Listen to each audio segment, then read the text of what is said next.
Hello everyone, welcome to this video. Welcome to LLB वाला। तो guys आज बहुत ही बड़ा दिन है क्योंकि आज एक लैंडमार्क जजमेंट आया है सुप्रीम कोर्ट की तरफ से एक बहुत ही इनफेमस इशू के ऊपर, जो कि है रिगार्डिंग की same sex marriage between homogeneous couples India में उनको लीगल स्टेटस, उनकी शादी को लीगल स्टेटस देना चाहिए या नहीं देना चाहिए। क्योंकि अगर आप देखोगे तो इंडिया में सेम सेक्स कपल्स को इंडिया में सेक्सुअल इंटरकोर्स करने की तो राइट दी गई है, जो कि उनको आज से 5-6 साल पहले 2017 के एक केस से दी गई थी। लेकिन सेक्सुअल इंटरकोर्स के अलावा मैरिज करने की राइट उनके पास नहीं थी। और इसी चीज को, इनकी शादी को लीगल स्टेटस देने की वजह से पूरे इंडिया में अलग अलग हाई कोर्ट्स में डिफरेंट पिटीशंस फाइल की गई थी कि भाई हमारी मैरिज को लीगल स्टेटस भी दो। और इसी इशू के ऊपर आज लैंडमार्क जजमेंट आ गया है सुप्रीम कोर्ट का, और केस का नाम था सुप्रियो चक्रवर्ती वर्सेस यूनियन ऑफ इंडिया। अब सुप्रियो चक्रवर्ती एक गे मैन होते हैं जो कि रहने वाले हैं हैदराबाद के, और ये अपने पार्टनर के साथ, जो कि वो भी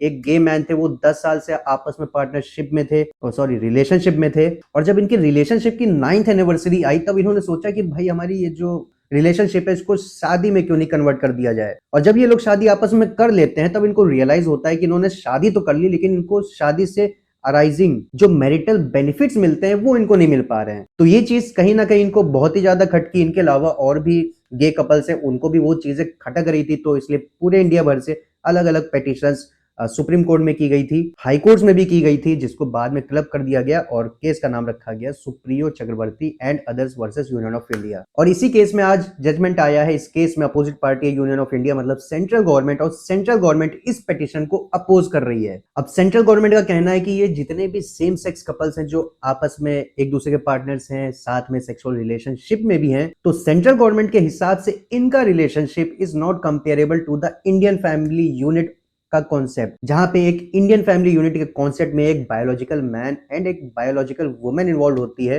और जब दोनों आपस में शादी करते हैं, दोनों का बच्चा होता है इसी शादी से, तो इसको एक नॉर्मल इंडियन फैमिली यूनिट का कॉन्सेप्ट कहते हैं। और यही सेम सेक्स कपल्स की मैरिज को सेंट्रल गवर्नमेंट ने एक नॉर्मल इंडियन फैमिली यूनिट का कॉन्सेप्ट नहीं समझा, और सेंट्रल गवर्नमेंट के हिसाब से इनके ये जो मैरिज है इसको एक लीगल स्टेटस नहीं देना चाहिए। और सेंट्रल गवर्नमेंट ने ये भी कहा कि एक particular type of social relationship को रिकॉग्नाइज करने के लिए कोई फंडामेंटल राइट नहीं एग्जिस्ट कर सकती है। नहीं तो कल को और भी अलग अलग टाइप के रिलेशनशिप्स आएंगे और वो लोग भी डिमांड करेंगे कि भैया हमारी मैरिज को भी आप लीगल स्टेटस दीजिए। तो ये था पूरा मोटा मोटा ये केस है। इस केस में लगभग 10 दिन तक हियरिंग चली।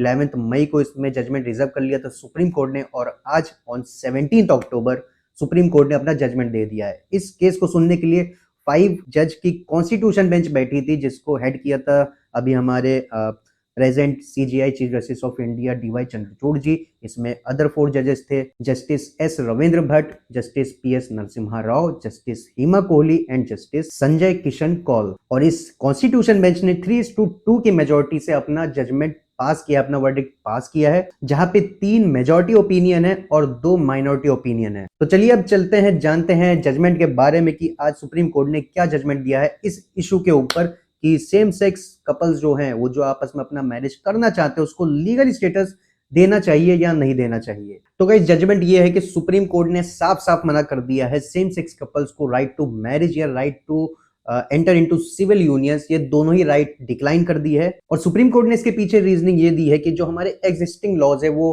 ना ही सेम सेक्स कपल्स के लिए उनकी मैरिज को रिकॉग्नाइज करते हैं, ना ही उनकी right to enter into civil unions को रिकॉग्नाइज करते हैं। और अगर उनको अपनी इन दोनों राइट्स को रिकॉग्नाइज करवानी है तो उनको पार्लियामेंट से बात करना पड़ेगा। It is up to the parliament to recognise their right. और कोर्ट ने यह भी कहा कि एग्जिस्टिंग लॉज, ये जो सेम सेक्स कपल्स हैं, उनकी एडॉप्शन राइट्स को भी अपहेल्ड नहीं करते हैं, ना ही उनको रिकॉग्नाइज करते हैं। अब देखिए, ये जो जजमेंट पास किया गया है 3:2 की मेजोरिटी से जजमेंट पास किया गया है। जो मेजोरिटी ओपिनियन है उसमें इंक्लूडेड है justice Bhatt, justice Narasimha and justice Kohli. और इस जजमेंट में जिन्होंने अपना माइनॉरिटी ओपिनियन फॉर्म किया है वो है हमारे सीजीआई जस्टिस चंद्रचूड़ जी और जस्टिस कौल जी। अब देखिए, ये जो 3 जजेस हैं इनका ओपिनियन अलग था, ये जो 2 जजेस हैं इनका ओपिनियन अलग था, लेकिन इन तीनों एक चीज पे जरूर कंसेंट थी कि there is no unqualified right to marriage. और जो ये जो सेम सेक्स कपल्स हैं वो अपनी राइट टू मैरिज को एज अ फंडामेंटल राइट नहीं क्लेम कर सकते हैं। अब इसके अलावा एक बहुत ही बड़ी डिमांड थी इन सेम सेक्स कपल्स की, इन पेटिशनर्स की, कि ये जो हमारे पास स्पेशल मैरिज एक्ट है जो कि फैसिलिटेट करता है इंटरफेथ मैरिजेस को, इंटर रिलीजियस मैरिजेस को। तो इस एक्ट में जो सेक्शन 4 है वो सिर्फ मेल और फीमेल की बात करता है। तो इन लोगों की डिमांड थी कि इसका मतलब इंटरप्रिटेशन थोड़ा ब्रॉड कर देना चाहिए और इसमें सेम सेक्स कपल्स को भी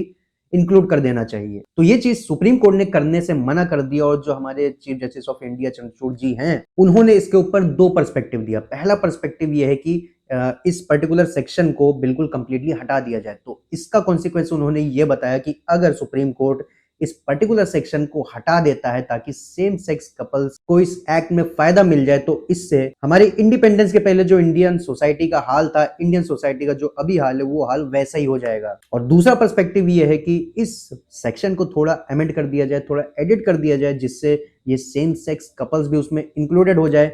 तो इस पे सुप्रीम कोर्ट का कहना है कि ये काम सुप्रीम कोर्ट का नहीं है, ये कोर्ट्स का काम नहीं है। अगर ये चीज करवानी है तो उनको पार्लियामेंट से बात करनी पड़ेगी, पार्लियामेंट को रीच आउट करना होगा, क्योंकि कोर्ट्स का काम है लॉज को इंटरप्रेट करना। कोई मतलब खुद से लॉ देने की पावर सुप्रीम कोर्ट के पास नहीं है, क्योंकि ये वायलेट कर जाएगा सेपरेशन ऑफ पावर्स को। सेपरेशन ऑफ पावर्स की जो डॉक्ट्रिन है वो कहती है कि जो हमारे पास 3 ऑर्गन्स है, एग्जीक्यूटिव, लेजिस्लेचर, जुडिशरी, उसमें लेजिस्लेचर का काम है लॉज को बनाना, एग्जीक्यूटिव का काम है उन लॉज को इंप्लीमेंट करना, और जो हमारी जुडिशरी है इस लॉज को इंटरप्रेट करने का काम करती है। और इस डॉक्ट्रिन का कहना है कि ये जो डिफरेंट ऑर्गन्स है, उनका जो डिफरेंट काम है, उनको एक दूसरे के काम में इंटरफेयर नहीं करना चाहिए। तो अगर लेजिस्लेचर लॉ बना रही है तो जुडिशरी लॉ नहीं बना सकती, और जुडिशरी अगर लॉ को इंटरप्रेट कर रही है तो लेजिस्लेचर लॉ को इंटरप्रेट नहीं कर सकता है। तो इसी लॉजिक से सुप्रीम कोर्ट का कहना है कि अगर आपको लॉ में कुछ एडिट करना है, कुछ अमेंड करना है, तो आपको लेजिस्लेचर के पास जाना पड़ेगा, इसमें सुप्रीम कोर्ट कुछ नहीं कर सकती। और इसके अलावा जो मेजॉरिटी ओपिनियन ये जो जस्टिस नरसिम्हा जी ने दिया है, जस्टिस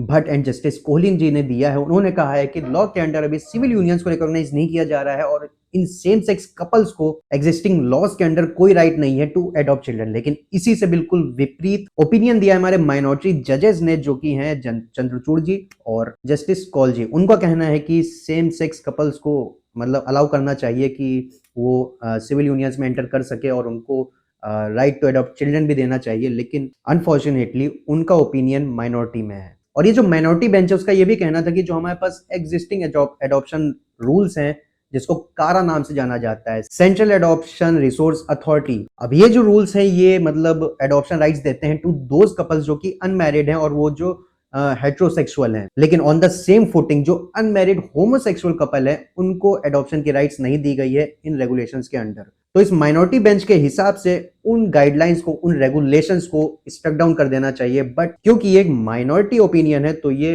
इंप्लीमेंट नहीं हो पाया। और इस बेंच का ये भी कहना है कि क्योंकि उनको एडॉप्शन राइट्स नहीं दी गई हैं तो ये बिल्कुल डायरेक्टली वायलेशन है of article 15 of the constitution, जो कि बात करता है प्रोटेक्शन फ्रॉम डिस्क्रिमिनेशन। तो ये था पूरा जजमेंट। अब चलिए ओवरऑल जान लेते हैं कि मेजॉरिटी ओपिनियन ओवरऑल क्या कह रहा है और माइनॉरिटी ओपिनियन ओवरऑल क्या कह रहा है।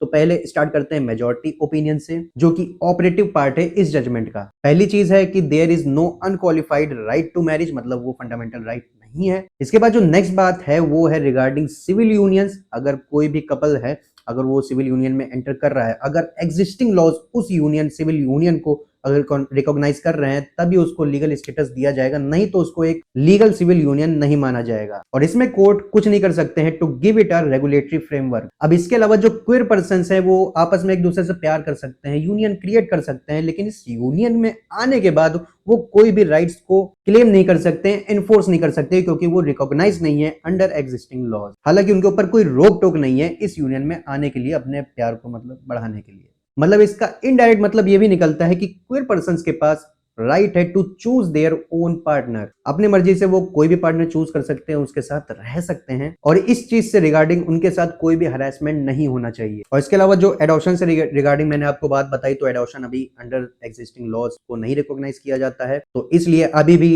Adoption rights same sex couples को नहीं दी गई है। इसके अलावा ट्रांसजेंडर पर्सन को अगर शादी करना है तो अंडर एग्जिस्टिंग लॉज कर सकते हैं वो। और लास्टली सेंट्रल गवर्नमेंट को एक हाई लेवल कमेटी फॉर्म करनी पड़ेगी, जिसमें रेस्पेक्टिव स्टेक होल्डर्स भी उसका पार्ट होंगे। पूरी स्टडी रेलेवेंट फैक्टर्स के साथ की जाएगी और फिर जाके एक फाइनल कॉल लिया जाएगा कि सेम सेक्स मैरिज का क्या करना चाहिए। तो गाइज ये था पूरा जजमेंट सुप्रीम कोर्ट का, और सुप्रीम कोर्ट ने मतलब कुल मिला के एक तरह से पूरा का पूरा दारोमदार पार्लियामेंट के ऊपर डाल दिया है। और इस चीज को लीगलाइज करना गाइज बहुत ज्यादा आसान नहीं था। ये चीज सुप्रीम कोर्ट भी जानती थी, क्योंकि ये जब हेयरिंग्स चल रही थी तब हमारे सॉलिसिटर जनरल तुषार मेहता जी, जो कि सेंट्रल गवर्नमेंट को इस पिटीशन में रिप्रेजेंट कर रहे थे, उनका कहना था कि अगर हम लोग सेम सेक्स मैरिज को अगर रिकॉग्नाइज करते हैं, उसको लीगल स्टेटस देते हैं, तो अराउंड 160 लॉज में चेंजेस करने पड़ेंगे, जो कि आसान बात बिल्कुल भी नहीं है। तो ये जो जजमेंट है ये डायरेक्टली अफेक्ट करता है millions of couples of the LGBT community, queer community, जो कि काफी समय से अपनी राइट टू मैरिज की राइट के लिए स्ट्रगल कर रहे हैं और वो इस जजमेंट का बेसब्री से इंतजार कर रहे थे कि हाँ कुछ पॉजिटिव रिजल्ट आएगा। बट ऐसा भी नहीं है कि बिल्कुल एब्सोल्युटली डिनाई कर दिया उनके राइट टू मैरिज को। इसके लिए एक हाई पावर कमेटी बैठाई जाएगी और उसमें कुछ ना कुछ पॉजिटिव आउटकम जरूर से जरूर आएगा। और जब हियरिंग गाइस चल रही थी, वो जो 10 दिन की मैंने आपको हियरिंग्स बताई है ना, तो जब हियरिंग चल रही थी तब सुप्रीम कोर्ट ने ये जरूर सजेस्ट किया था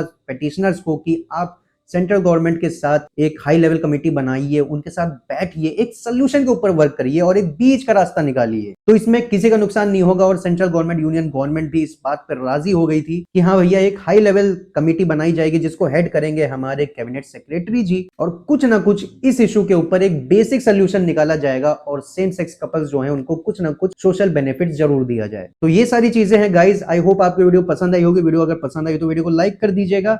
आपको अगर कुछ कहना है तो आप कमेंट सेक्शन में कह सकते हो और चैनल को सब्सक्राइब कर दीजिएगा, बेल आइकन को भी दबा दीजिएगा। हम ऐसी और भी बढ़िया बढ़िया वीडियोस आप तक लाते रहेंगे। बाकी स्टे सेफ। जय हिंद।